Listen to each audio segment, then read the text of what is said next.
Ladies and gentlemen, welcome back to the channel, and today I have a video that I'm sure is going to be somewhat divisive, but I think it's an interesting topic that both fans and Activision should consider, because in my opinion, it's something that could really turn the Call of Duty franchise around and make the overall experience better for the vast majority of players. To set this up a little bit, with the recent reveal of the Black Ops Cold War multiplayer, lots of fans are very excited about that game. Of course, multiplayer is going to be there, it's looking good, that's why the vast majority of fans buy the game, but it's also going to have a full-fledged campaign, it's going to have zombies, and it's also going to have Warzone, which is going to be fully integrated into the game, and Warzone itself is likely going to have a whole new map for Cold War, as well as new Cold War locations and new Cold War weapons. While that's all well and good, and I'm personally very excited for the game, we cannot write off the success of Modern Warfare 2019. Even though that game is not my personal cup of tea, as you guys know, I basically shut down my channel for the past 8 months because I don't enjoy the game whatsoever. Even with that being the case, it cannot be denied just how popular that game is and how much money it is earning. Modern Warfare 2019 is literally the best-selling Call of Duty game in the history of the franchise, and it's helped Activision earn literally billions of dollars between game sales and microtransactions. In fact, they're earning 5 times as much money from microtransactions in Modern Warfare than they were with Black Ops 4, which is pretty insane if you ask me. I think that's partly due to the fact that they finally got rid of supply drops, and basically everything you want to buy in the game is right there in the in-game shop. Instead of pulling a lever on a slot machine and hoping you get the content that you want, you can simply just purchase the content that you want. That's definitely a much better system. But also, they have the Battle Pass in Modern Warfare 2019, which will be returning for Cold War, which I also think is a very good thing.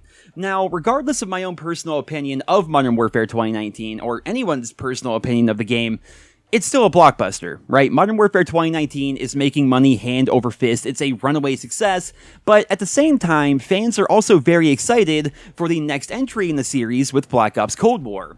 Now, with that being the case, I raised the question, why not just wrap things up there? Right? I've been saying for years now on my channel, longtime fans will remember, but I've been saying for years that the Call of Duty franchise desperately needs a break. The COD dev cycle is one of the most strenuous in the gaming industry, and as a result, oftentimes, new games release in a very buggy and incomplete state, right? We have core features like leaderboards and combat records oftentimes not working or not being in the game at all, and then we have core content like multiplayer maps not being available in the abundance that they once were. You look at the launch day map counts of recent CODs versus back in the day. Back in the day, we averaged like 14 to 16 every single year. Nowadays, we get like 8 to 10, and then we have to wait for new seasons or new DLC updates to actually get the content that should have been there at launch. This is partly due to the fact that the COD dev cycle is one of the most strenuous in the gaming industry.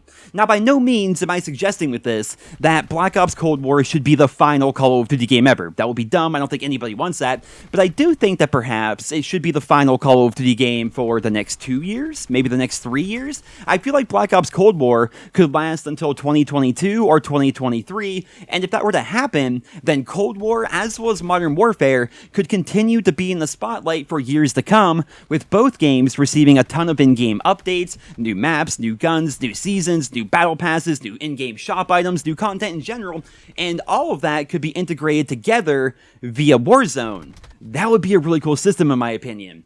Now, the other day, I saw a tweet from Marksman, and I feel like this really summarizes how a lot of longtime Call of Duty fans have been feeling for a while. He writes, "Almost done torturing myself with these challenges for an emblem I'll only use temporarily and will mean close to nothing come November." Now, this is an obvious reference to the seasonal officer rank challenges in Modern Warfare, which require you to hit level 155 within a given season, and then complete 100 seasonal challenges in order to unlock an animated emblem.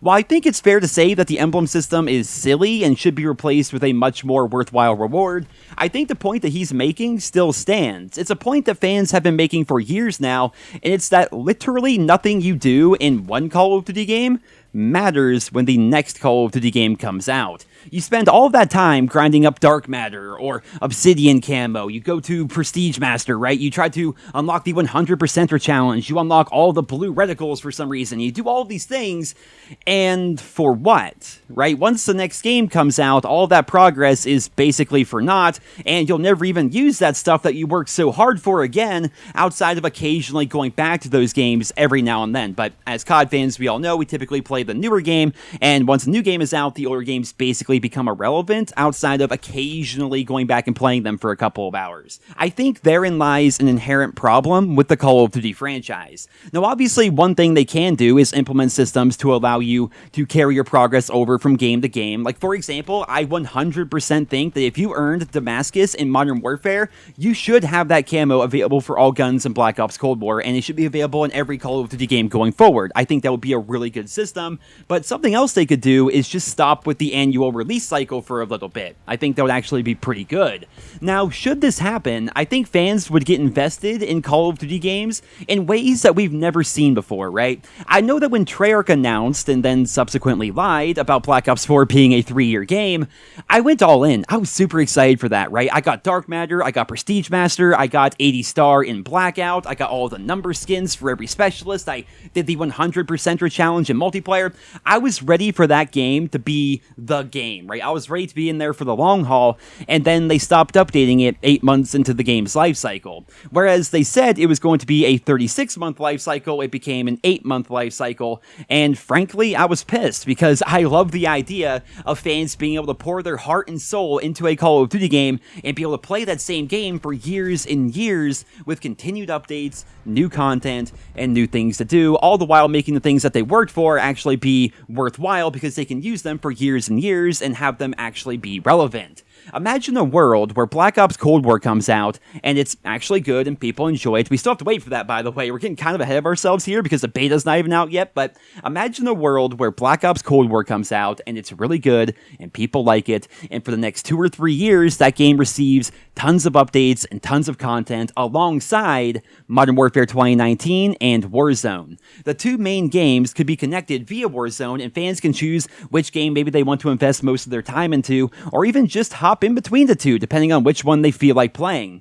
Imagine a world where you could grind for Dark Matter and Cold War, and that camo remains relevant for the next 2 or 3 years, right? All the while, during those 2 or 3 years, you're still getting new guns that are being continuously released for you to re-unlock Dark Matter on. Imagine a world where, for the whales out there, for the people who buy tons of items in the in-game shop, imagine a world where the items you buy in that shop have a shelf life longer than just a couple of months. Imagine a world where these seasonal challenges actually mean something, because when you get the Season 1 rewards, for example, in Cold War, that game will have more than just 5 or 6 seasons should this actually be implemented, right? So instead of having 5 or 6 seasons, imagine a game where it's going to have 14 or 15 seasons, and then suddenly, the stuff you get from Seasons 1, 2, and 3 are going to become some of the most rare and prestigious items in the game, and you can show them off to the other players, because you're going to be like 15 seasons in and have stuff that came out 2 or 3 years ago and have it still actually be relevant. I think this would be so good for the franchise, and outside of how this could benefit players in the now and in the immediate future, I think Activision sticking to Modern Warfare and Cold War for a couple of years would benefit Call of Duty fans in the super long term as well. Games these days are always super rushed, and it seems like we have to wait through 3 months of updates for each title before it finally feels like it should have felt at launch. Imagine if a studio like Sledgehammer Games was given 3 or 4 years to properly put together a World War II themed game and have that come out after all this is over. There would be no rush for them. There would be no crunch time. It would just be a situation where they can make the best game that they possibly could and release it when it's actually ready, because Activision would be making more than enough money from Modern Warfare, Warzone, and Cold War. And then from there, who knows, maybe they go back to the annual release cycle. Maybe by that point, fans would be ready for that again, or maybe they wouldn't be ready for it, and they would rather just have these big blockbuster games come out every couple of years, knowing that they can really sink their teeth into those games because they're going to be relevant for several years as compared to 6 or 8 months. All I'm saying is I feel like the best thing for the franchise right now in the short term and the long term is to invest as much as they can into the current Infinity Ward title and the upcoming Treyarch title. If Activision is killing it this hard with Modern Warfare sales and microtransactions, imagine if they were to continue doing that with Modern Warfare and Warzone, and then also do it for Cold War at the exact same time. Now obviously this would be splitting up the player base a little bit depending on which game gets more updates and which game gets more content, but according to Activision, Modern Warfare has more people playing it and invested into it than any other game in franchise history. I personally find that hard to believe, but apparently there are more people playing COD right now than ever before, and I think that number would just continue to go up should they pump the brakes on the annual release cycle and allow fans for the first time really ever to actually get invested in the games that they are playing. Activision has a golden opportunity here, honestly, and maybe a year or two into this they could release a proper remaster of Modern Warfare 2 multiplayer just in case fans get bored, but in general I feel like it would be super profitable for them to stick to 2 games for the next couple of years, and I think it would be best for the player base as well. Now obviously not everybody is going to agree with this, which is why I said this was going to be a divisive video back at the very beginning, and I would love to hear what you guys think about this down in the comment section below. There are so many places for them to take the franchise, and we're in a super unique situation right now with both Modern Warfare and Cold War being fundamentally tied to Warzone. There's a lot they could do, and I think it would actually be the best thing for the franchise if they were to pump the brakes on the whole annual release, new game every single year, and it's going to be broken and buggy, and it's going to have an 8-month life cycle. Like, if they were to pump the brakes on that and try something different, actually take the time to continue updating the game that they already have out, as well as Warzone, and really invest time and resources into Cold War as well, I think that would be really good for the franchise, and I would love to hear what you guys think down in the comments. I know not everyone's going to agree, but I think it's going to make for some very interesting discussions, so please leave your thoughts and feedback down below. I hope you guys all enjoyed today's video. If you did, consider leaving a like. Thank you all so much for listening, and I hope you guys all have a wonderful day.